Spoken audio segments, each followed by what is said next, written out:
Hey, what's up, y'all? Welcome back. I'm trying out some new stuff. We're going to see what happens. And new stuff, same scripture. Boom! That's the type of channel this is going to be. Let's get started. Now, I was reading with my eyeballs John chapter 18. It's a pretty serious thing. It's Jesus on trial, fake news. And the Jews are trying to find someone to kill Jesus for them, which is even part of scripture, but we're not going to go there this time. What I really want to focus on is the conversation that Jesus had with Pilate. See, what's really interesting is Matthew, Mark, and Luke, they is quiet about this. There is very little about what happens between Pilate and Jesus. Whereas John, he spills the beans. He gives a little peek behind the curtain, and we can see what is happening. Now, one thing that kind of opened my eyes up to the fact that these conversations were much longer than what scripture has in there is when you watch The Chosen. Great show, you should watch it. I wish that they were sponsoring this video. I really like that show because it really gave color to the life of not just Jesus, but his disciples and who they were before Jesus found them. It really makes you think and reanalyze scripture and see that these are all summaries of what happened. These are not word for word things of the speeches that Jesus gave. And so when we do see a summary or a conversation, we're still only getting a shortened version of it, and we're trying to see a specific point that the author is wanting us to know. So John has a purpose, and so that's why he is including this conversation and the others don't. Or maybe he got the hot deets and he wanted to keep it for his book. He was like, exclusive. I don't know, guys. I'm just doing this. I'm just being me. So now we're going to jump into scripture. And what I really want to focus on is John 18, verse 36. But to get a little bit of context of the conversation, we're going to get to the beginning of the red words. Let's go to verse 33, where Pilate went back into his headquarters and called for Jesus to be brought to him. "Are you the king of the Jews?" he asked him. Jesus replied, "Is this your own question, or did others tell you about me? Am I a Jew?" That's how I imagine Pilate would say it. "Your own people and their leading priests brought you to me for trial. Why?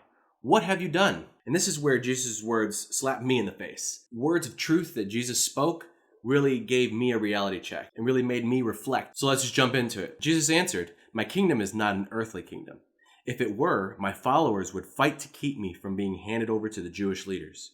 But my kingdom is not of this world." Side note, any of y'all still remember NOTW clothing? Is it still around? I had some, and yeah. But to finish off the conversation, I love how Pilate says, "So are you a king?" And Jesus is kind of like, you said it, not me. I just said I have a kingdom.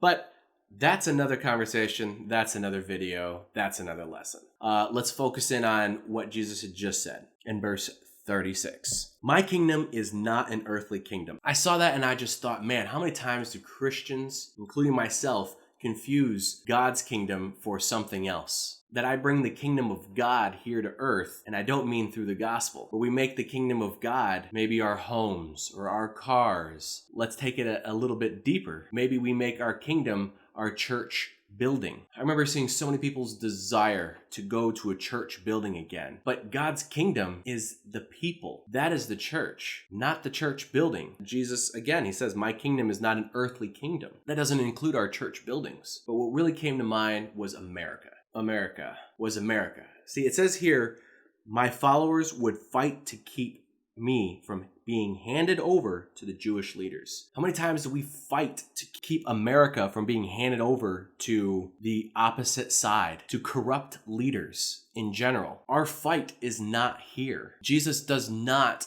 bring us a gospel that is governmental reformation. When the Pharisees tried to play that game, he said, "Render unto Caesar what is Caesar's." Jesus is not about playing political games, and the gospel is not going to come through political reformation. It's through the gospel. And as I had said before, man, we need to make a difference in our communities, not through the government, not our money through the government, but our money and our time and ourselves through the church in our community. Myself, like anybody else, of course, doesn't want America to fail, clearly sees bad policies and bad ideas, but at some point you have to be willing to say both sides have bad decisions, and they're both leading against the gospel. No bad policy is ever going to prevent the gospel from being spread. China has the largest growing Christian community, and it's against the law. So we kind of have to let go of that and trust that God is in control.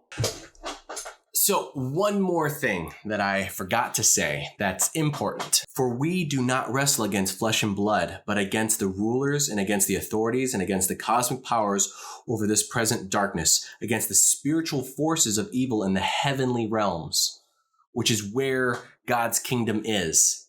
And so we don't need to be fighting these physical battles. We don't need to be fighting to keep our comfort here on earth. We don't need to be fighting to keep the glory of God where we are through laws, because the glory of God, as we are learning, is really held and shown through its people, through its followers, and how they glorify God with their personal lives. Now, this was just one point of many that could be made from this passage that really stuck out to me. So I hope you don't think that I was trying to give you the one thing that Jesus was trying to say in this passage. That's not what's really happening.